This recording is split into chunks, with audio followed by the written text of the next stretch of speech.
జాగృతి నేత కవిత చేసిన ఆరోపణలకి కౌంటర్ ఇచ్చారు ఎమ్మెల్సీ మాధవరం కృష్ణారావు. కాంగ్రెస్ వెనకుండి కవితతో ఆరోపణలు చేస్తోందని, కవితకి దమ్ముంటే ఆధారాలు బయటపెట్టాలని సవాల్ చేశారు. బీఆర్ఎస్ ప్రభుత్వం కేటీఆర్ గారి మినిస్ట్రీ నుంచి 5 ఎకరాలకు చేంజ్ ఆఫ్ ల్యాండ్ యూజ్ ఇచ్చింది. అంటే ఇండస్ట్రియల్ భూమిని రెసిడెన్షియల్ భూమి కింద మార్చుకోవచ్చు అని చెప్పింది. మరి ఇది ఎట్లా వచ్చింది? ఏంది ఇది? ఎందుకు ఇచ్చారు ఎలక్షన్ కన్నా 2 రోజుల ముందు? ఏం లావాదేవీలు జరిగినాయి? దీంట్లో కృష్ణారావు గారి పాత్ర ఏంది? ఈ వ్యాపారం చేసే వ్యక్తి మీ సుట్టమట కదా, ఆయన పేరు నేను ఎందుకు చెప్తా బయట, కానీ మీ సుట్టమట కదా, మరి మీరు చేయించుకురా దగ్గరుండి? ఏంది ఇది? దీనికి నాకు సమాధానం చెప్పాలి. కేటీఆర్ గారు చెప్తారా, బీఆర్ఎస్ పార్టీ చెప్తుందా, కృష్ణారావు గారు చెప్తారా?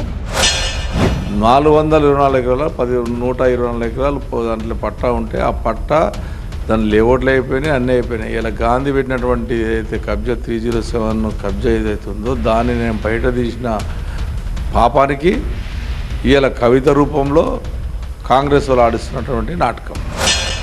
పందెం కోడ్ల కేసు ఉండే శ్రీనివాసరెడ్డి అనేట ఆయన మీద, ఏమైనా చేసిండ్రా? ఆయన ఫామ్ హౌస్లో పందెం కోడ్లు ఆడిచ్చిర్రు అని అరెస్ట్ అన్నారు, పోలీసులు అన్నారు, ఏదో అన్నారు, చేసిండ్రా? ఎందుకు చేయలేదు మరి? అంటే ఎవరిని కాపాడుతున్నారు? ఎవరికి బంధుత్వాలు ఉన్నాయి? ఏదో ఆడపిల్లను ఊరుకుంటా మీరు తమాషా చేస్తా అనుకుంటారేమో, తోలు తీస్తా ఒక్కొక్కరిది పట్టుకొని చెప్తున్నారు. ఇప్పుడు కృష్ణారావు సంగతి చెప్తున్నా, పాపం చిన్నోడు యాక్చువల్లీ, ఈయన ఎన్నుకుండి ఎవరు ఆడిస్తున్నారు.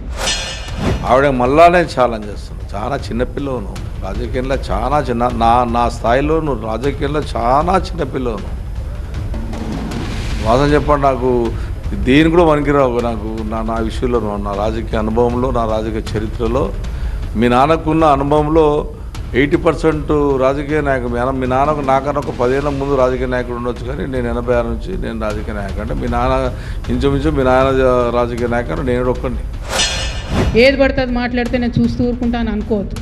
నేనేం తప్పు చేయలేదు. బీఆర్ఎస్ ఉన్నటువంటి అధికారంలో ఉన్నటువంటి 10 సంవత్సరాలలో ప్రభుత్వం నుండి నేను ₹1 కూడా లాభం పొందలేదు. మీరు చేసినటువంటి అక్రమాలన్నీ నా మీద ఆపాదిద్దామని చూసుకుంటే నేను ఊరుకునే వ్యక్తిని కాదు. మీరు ఊరికే తమాషాలు చేసి నాతో పెట్టుకుంటే మాత్రం మామూలు చిట్టా లేదు నా దగ్గర. అన్న పాపానికి ఇలా ఇబ్బంది పెడుతున్నాం. మళ్ళీ నిరుతుంటే కేసీఆర్ తిట్టినాడు కాదా, మేము మొత్తం బట్టబయలు చేస్తా, ఎమ్మెల్యేలది వాళ్ళ చిట్ట తీస్తాను, తీతల్లి అందరి గురించి నాకే తెలియదు, కానీ నా గురించి నీకు దమ్ము ధైర్యం ఉంటే, నీకు కాదు నీకు సపోర్ట్ చేసేటోళ్ళు ఉంటే